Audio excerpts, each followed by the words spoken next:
ఇలా కేంద్ర ప్రభుత్వం మనకు డబ్బులు ఇవ్వకున్నా మనం చెల్లించిన పన్నుల్లో జిఎస్టీ కానివ్వండి, కేంద్రం నుంచి గ్రాంట్ల రూపంలో మనకు అన్యాయం జరుగుతుంది. అందుకే నేను ఏమంటున్నా, వికసిత భారత్ కాదు వివక్ష భారత్. ఎందుకంటే వాళ్ళ ప్రభుత్వం లేదు, పక్క రాష్ట్రంలో వాళ్ళ భాగస్వామ్య పక్షం ఉంది, తెలుగుదేశం, పవన్ కళ్యాణ్ వీళ్ళంతా ఉన్నారు. అదే ఉత్తరప్రదేశ్లో ఇవాళ మనం రూపాయి పన్ను చెల్లిస్తే బీజేపీ మనకి 40 పైసలు ఇవ్వడానికి కూడా ముందుకు రావట్లేదు.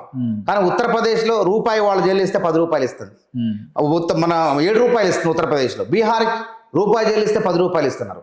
ఇలా మనకు మొన్న వచ్చిన జిఎస్టీ నిధులు కానివ్వండి గ్రాంట్ రూపంలో మనకి 33,000 కోట్లు అన్నారు, అంటే 2.271%. మరి ఆంధ్రప్రదేశ్కి 4.700 వాళ్ళకి ఇచ్చేసి, అంటే అధికంగా డబ్బులు ఇస్తున్నారు వాళ్ళ భాగస్వామ్య పక్షాలకు, వాళ్ళ పాలిత ప్రభుత్వం. ఇది వివక్ష కాదా? అదేవిధంగా మన పోలవరానికి, వాళ్ళ పోలవరానికి 5,000 కోట్లు ఇచ్చారు. మరి మన పాలమూరు రంగారెడ్డికి ఇవ్వరా? వాళ్ళ మెట్రోకి, విశాఖ లేనే లేదు, ఇంకా స్టార్టే కాలే. విశాఖ తర్వాత విజయవాడ మెట్రోకి డబ్బులు ఇచ్చారు, మనం 20,000 కోట్లు ఇచ్చారు. మనం విస్తరణకు డబ్బులు ఇవ్వమంటే 20,000 కోట్లు ఇవ్వమంటే ఇవ్వరు. ఇది ఎక్కడ దారుణం, ఎంత అన్యాయం చెప్పండి. ఆడ విశాఖ స్టీల్కి 3,000 కోట్లు ఇచ్చారు. మరి మన బయ్యారం మీ ప్రాంతంలో ఉంది కదా బయ్యారం అనేది, మరి బయ్యారం ప్రారంభించాలా వద్దా ఇప్పటికైనా? దానివల్ల ఎంతో మందికి ఉపాధి ఉద్యోగ అవకాశాలు వస్తాయి కదా. ఈ విధంగా అడుగడుగున వివక్ష చూపుతున్నారు కాబట్టి వాళ్ళని ప్రజలు ఆదరించట్లేదు, బీజేపీ వాళ్ళని. ఇక బీఆర్ఎస్కి వస్తే బీఆర్ఎస్ పట్ల నమ్మకం. మేము ఎన్ని చెప్పినా ఇంట్లో జూబ్లీస్ కూడా ఇట్లే అన్నారు వాళ్ళు. ఏమన్నారు, కాంగ్రెస్ గెలవదు, గుర్తుపై ఓట్లు, పంచాయతీ ఎన్నికల్లో గుర్తు ఎవరు ప్రలాభం ఇట్లే అంటారు, కుంటి సాకులు చెప్తారు, ఎదుగుతారు. ఏ వంకాయ అంటే ఏ వంక అంటే ఇదంతా ఎట్లుంటది అంటే వంగలేక మంగళవారం అన్నట్టు ఉంటుంది కథ. మళ్ళీ చెప్తా.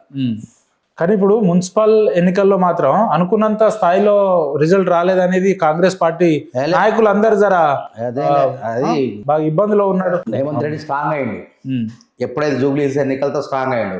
రేవంత్ రెడ్డి పరపతి దింపాలని సరే మొత్తానికి ఇబ్బంది ఏం లేదంటారు. ఫుల్ జోష్ లో ఉన్నారా లేదంటే సగం సగం ఆనందంలో ఉన్నారా? సంతృప్తికరంగా ఉన్నామని మేము అంటాం. సగం సగం ఆనందాలు. ఇంత విజయాన్ని ప్రజలు ఇచ్చిన తర్వాత ప్రజలకు ముందుగా ధన్యవాదాలు తెలుపుతాను. వీళ్ళు బీఆర్ఎస్ వాళ్ళు బీజేపీ వాళ్ళు కుట్రలు చేస్తే కాంగ్రెస్ పార్టీ ఇట్లనే పడిపోవాలి, ఈ విధంగా పరపతి తగ్గాలంటే ఎప్పటికప్పుడు పడిపోతామంటే ఇలా పెడుతున్నారు.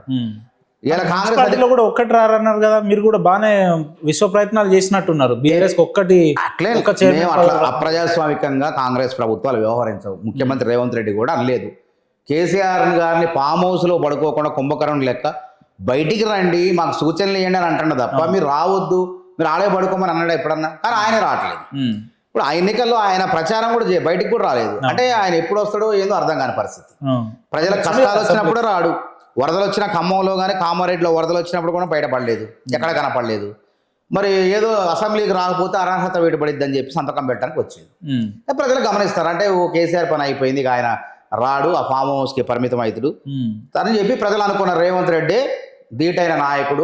అన్న కొన్ని మున్సిపాలిటీ కేంద్రాలలో గతంలో సార్వత్రిక ఎన్నికలప్పుడు ఏదైతే కాంగ్రెస్ కి ఎక్కువ మెజార్టీలు వచ్చిన సీట్లు ఉన్నాయి, ఉదాహరణకు తిరుమలగిరి చూసుకోవచ్చు, తుంగతుర్తి నియోజకవర్గం, అటు పాలకుర్తి, తొర్రూరు చూసుకోవచ్చు, ఇటు చెన్నూరు ఎక్కువ మెజార్టీ ఇప్పుడు బీఆర్ఎస్ గెలిచింది. అభ్యర్థుల పట్టి కూడా ఉంటుంది, స్థానికంగా ఉంటాయి కదా. ఇప్పుడు కొంతమంది ఉన్నారు కోట్లు ఖర్చు పెట్టిన కూడా ఓడిపోయారు. అవును, కోట్లు ఖర్చు పెట్టిన ఓడిపోయారు, వార్డు కౌన్సిలర్లు ఓడిపోయారు. రేపొద్దున ఇది అయిదాము అదే అయిదాం ఇది అనుకున్న కూడా ఓడిపోయారు. కానీ ఖర్చు పెట్టకుండా సాదా సీదా ఖర్చు పెట్టిన గెలిచారు. వాళ్ళు నిలబడి ఇతర 4-5 సాయం చేసిన ఇండిపెండెంట్ అభ్యర్థి ఒక ట్రాన్స్జెండర్ గెలిచింది, మనం అభినందించాలి. అమ్మాయి పేరు ఏదో ట్రాన్స్జెండర్ ఒక. మరి ఎట్లా గెలిచింది? కాంగ్రెస్ ఉండే బీఆర్ఎస్ ఉండే, అంటే ప్రజలు అక్కడ వారిని ఎన్నుకున్నారు. అక్కడ ఆడు వ్యక్తిత్వాన్ని బట్టి నాకు మా సేవ చేస్తారని చెప్పి ఎన్నుకున్నారు. కాబట్టి ఎన్ని కులమానాలు ఉంటాయి. ఇప్పుడు 100కి మేము 116 మేమే గెలుచుకుంటే నేను అదే అంటారు కదా, 116 మున్సిపాలిటీల్లో మేమే మున్సిపల్ చైర్మన్లు ఉండాలంటే అది ప్రజాస్వామ్యం కానే కాదు. అక్కడక్కడ కూడా ప్రతిపక్షం ఉండాలి. కనీసం 10, 15, 12, 13, 15 ఉంటేనే అది ప్రతిపక్షం అంటారు. కాబట్టి వాళ్ళని కూడా చూస్తారు కదా బీఆర్ఎస్ మున్సిపాలిటీల పరిపాలన నిధులు అందరికి కూడా ఇది వాళ్ళ లెక్క కాంగ్రెస్ ఉన్న చోట ఒక రకంగా. మరి బీఆర్ఎస్ సోషల్ మీడియా రేవంత్ రెడ్డిని కర్రు కాల్చి వాత పెట్టి ప్రత్యామ్నాయం 2029లో మాదే ఉంటది, అప్పుడు చూపిస్తాం సినిమా ఉంటది, కథం ఖాళీ అయిపోయాయి, ఇంకా పాతాళానికి పడిపోయాయి ఈ దెబ్బకు. మళ్ళీ రేపు జడ్పీటీసీ ఎంపీటీసీ ఎన్నికల్లో అందరంతా ఎత్తుకుపోద్ది కాంగ్రెస్. ప్రజల హృదయాల్లోంచి ఇప్పుడు చెప్పింది కదా, రేవంత్ రెడ్డి పరిపాలనకు 10 ఏళ్ళు. పురపాలక ఎన్నికల్లో ప్రజలు దీవెనలు ఇచ్చారు, సర్పంచ్ ఎన్నికల్లో ఇచ్చారు, జూబ్లీస్ ఎన్నికల్లో ఇచ్చారు. అయినా వీళ్ళకి జ్ఞానోదయం కావట్లే. మళ్ళీ పాచింతకాయ పచ్చడి అయ్యే మాటలు, గుర్తు మీద గెలిచి. ఇప్పుడు ఏం చెప్తారు, ప్రజాభిప్రాయ సేకరణ అన్నారు, ఏమైంది? ఇవన్నీ చూపిస్తామంటారు, ఏం చూపిస్తారు? తుస్తుమంటారు, చివరికి ఏముండదు, జీరో వాళ్ళది. ప్రజలు పనిచేసే ప్రభుత్వాన్ని, అభివృద్ధి చేసే ప్రభుత్వాన్ని ఎన్నుకుంటారు, ఎంపిక చేస్తారు. ఇలా మూసి ప్రక్షాళన అంటారు. ఎవరి కోసం అది మూసి ప్రక్షాళన? భవిష్యత్ తరాలకు తలుచుకుంటారు రేవంత్ రెడ్డి.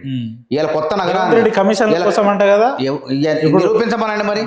వాళ్ళ లెక్క ఇలా ఫామ్ హౌస్ రేవంత్ రెడ్డికి ఉన్నాయా, వాళ్ళకు ఉన్నాయా? ప్రతి ఎమ్మెల్యే చిన్న సర్పంచ్ దగ్గర నుంచి బీఆర్ఎస్ నాయకత్వం 500 కోట్లకి ఎట్లా ఎక్కడ చూపించండి. ఆయన పుట్టుకతోనే ఇప్పుడు ఆయన ఒక కళాకారుడుగా బయటకు వచ్చిండు. తర్వాత వాళ్ళు హైదరాబాద్ వచ్చి వాళ్ళ అన్నదమ్ములు వ్యాపార సామ్రాజ్యాన్ని స్థాపించుకున్నారు. రియల్ ఎస్టేట్ రంగంలో బిల్డర్లుగా ఎదిగారు వాళ్ళు. వాళ్ళు సొంత కష్టపడి సంపాదించిన డబ్బులతోనే వాళ్ళు ఉన్నారు తప్ప ఇలా లెక్క మంది సొమ్ములను ముంచి కాంగ్రెస్ ఫోన్ ట్యాపింగ్లు చేసి గోడకు చెవులు ఉంటాయని విన్నాం మనకి. ఫోన్లో కూడా చెవులు పెట్టిన గన్లు బీఆర్ఎస్ నాయకులు.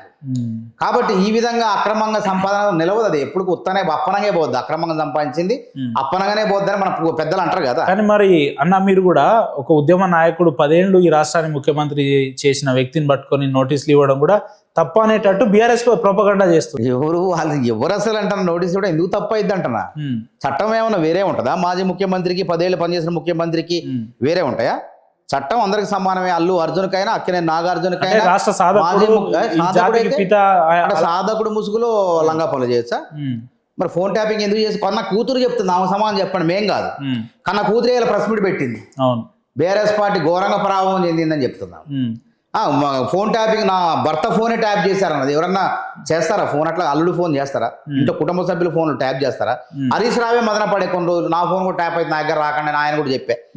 కాబట్టి ఇది ఒక పైశాచిక ఆనందం అంటారు ఈ ఫోన్ ట్యాపింగ్. ఆ పైశాచిక ఆనందం అధికారులు, సినిమా తారులు, ఇంకా ఆఖరికి ఏంటంటే న్యాయమూర్తుల ఫోన్లో కూడా ట్యాప్ కాదన్న. చరిత్రహీనులు వీళ్ళు. ఎంత హాస్యాస్పదం కాకపోతే పొంగులేటి శ్రీనివాస్ గారు ఈ రాష్ట్రంలో ఉన్న ఒక మంత్రి, దాదాపు 2.5-3 ఏళ్ళుగా ఆయన మంత్రిగా ఉన్నాడు.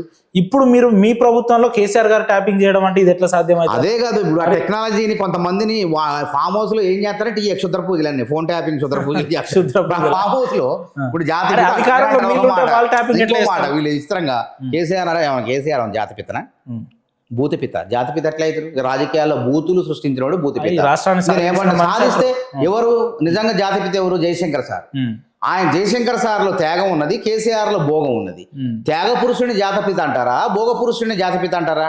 జాతిపిత మహాత్మా గాంధీ. ఎట్లయింది? మహాత్మా గాంధీ గారు జాతిపితాన్ని ఎవరు సంబోధించారు? సుభాష్ చంద్రబోసు ఆయన మొదటిసారి సంబోధించిన ఒక రేడియోలో, ఆయన ఆజాద్ హింద్ ఫౌజ్ రేడియోలో సింగపూర్ నుంచి కూడా మాట్లాడుతూ జాతిపిత అన్నాడు. ఈ యుద్ధాన్ని మేము పోతున్నాం, మాకు సహకరి, మీ దీవెనలు కావాలి, జాతిపితాన్ని సంబోధించిండు. ఆ తర్వాత మహాత్మా అనే బిరుదు రవీంద్రనాథ్ ఠాగూర్ ఆయన ఇచ్చిండు. మరి ఈయనకి ఎవరు ఇచ్చారు బిరుదు? ఈయనకేం తగిలించుకుంటే అయిపోద్దా? కృత్రిమ జాతిపితలు ఉంటారు. ఆయన ఏ రాష్ట్రానికి ఆ రాష్ట్రానికి జాతిపితలు ఉంటారా? ప్రతి రాష్ట్రానికి జాతిపితలు ఉంటారా? జాతిపిత మహాత్మా గాంధీ ఒక్కడే ఉంటాడు. ఎందుకు ఉంటాడు?